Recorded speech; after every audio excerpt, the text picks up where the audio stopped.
Hare Krishna. So today we will learn verse number 3 from chapter number 1 of Bhagavad Gita.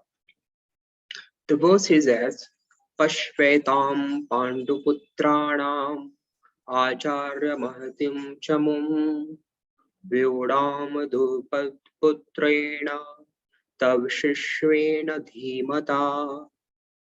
Let us chant once more. Pashvetam Panduputranam Acharya Mahatim Chamum Vyodam Putrena Tavshishena Dhimata. As we have discussed in the last second verse of chapter number 1, that Duryodhan approached Guru Drona, and on approaching to Guru Drona, Duryodhan is saying this verse.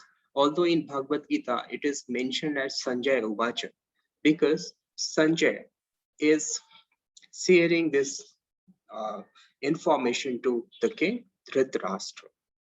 But in fact, in the battlefield, this verse was said by Duryodhan. So let us know the meaning of this verse. That is, Duryodhan approached Guru Drona and said, "Look at the army of Pandavas, though small in number, but has been arranged in such a way as it looks big and large."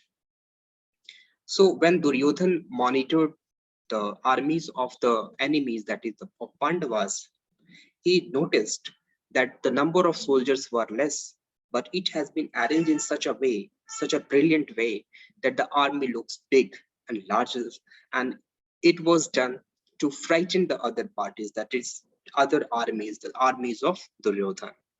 Also, this arrangement of the soldiers of Pandavas has been done by Drishtum, son of Draupad. So the armies of the Pandavas was arranged by Drishtum, and Drishtum was the son of Drupad. Let us know more about Drishtum. Drishtum is the brother of Draupadi. As Draupadi was married to Pandavas, so King Drupad was fighting from the side of Pandavas. King Drupad was the father of Draupadi. Also, Drishtum was the disciple of Guru Drona. Guru Drona had trained him in archery and all the aspects of war. Though Guru Drona was aware that one day Drishtum would kill him, he did not hesitate in providing archery training to Drishtum. Guru Drona was a divine soul, and he was a righteous person. He was a brave teacher, and because of that, the death did not deter him. In fact, he knows well that death is certain. So brave Drona did not get frightened from this fact. What are the learning outcomes from this verse? The learning outcomes is, that is, we must recognize our spiritual negative and positive energy, and we must strengthen our positive qualities and drop our negative qualities. In fact, focusing on strengthening the positive qualities will eventually make the bad qualities weaker, and eventually it will get dropped. Now, the thing is how we can strengthen our positive qualities that we have. We can strengthen the positive qualities that we have by reading scriptures, by reflecting on the knowledge of the scriptures, and chanting Hare Krishna Maha Mantra. It will enable us all the activities that we perform in the righteous and judicious way, and it will prevent us from moving on the wrong path. Also, sometimes these qualities comes in disguise. Outwardly, it would be good, but it may have negative aspects in the background. For example, here in the second verse, outwardly Duryodhan was saying simple facts to Guru Drona. That is, look at the army of Pandavas, that is small in number, but it looks large because it has been arranged nicely by Drishtum, one of your disciples. Here Duryodhan wants to convey Guru Drona that your disciple Drishtum had arranged the soldiers of Pandavas.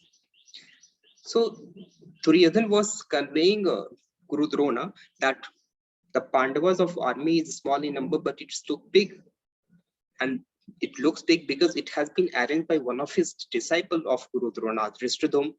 He is a brilliant archery and good in articulating all those arrangements.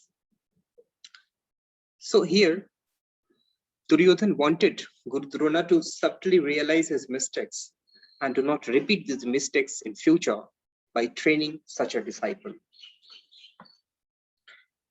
Duryodhan was an unrighteous person and he expects the evils from righteous person like Guru Drona. Guru Drona was a divine soul and righteous person. It was because of the situation he was fighting along the side of Kauravas who are unrighteous. And this thing should be clear in the coming verses. So that's the end. Hare Krishna.